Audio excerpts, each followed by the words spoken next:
అసలు ఎవరైనా పట్టించుకున్నారా సేవాలాల్ మహారాజును? గతంలో ఇదే కాంగ్రెస్ పార్టీ 50 ఏళ్లు పాలించింది. మన తండా గురించి ఆలోచించిందా? మన సేవాలాల్ మహారాజ్ గురించి ఆలోచించిందా? మా ఎస్టీల రిజర్వేషన్ గురించి ఆలోచించిందా?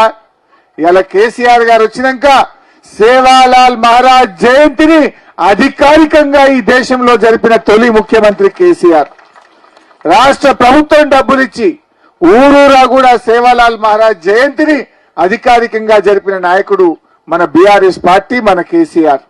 అంతేకాదు మా ఎస్టీ పిల్లలు చదువుకోవాలంటే విద్యా ఉద్యోగాల్లో 10% రిజర్వేషన్ ఇచ్చింది కూడా కేసీఆరే.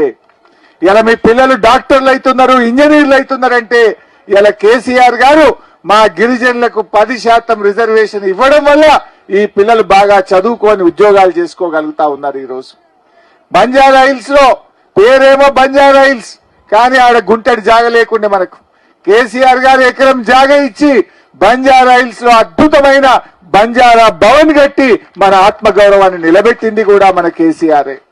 ఇలా చెప్పుకుంటూ పోతుంటే ఎన్నో కార్యక్రమాలు జరిగినాయి. తండాలు గ్రామ పంచాయతీలు కావాలని మా రాంబల్ నాయక్ ఆధ్వర్యంలో పాత రోజుల్లో LHPS పెట్టి దశాబ్దాలు పోరాడిండ్రు, కానీ ఎవరు చేయలే.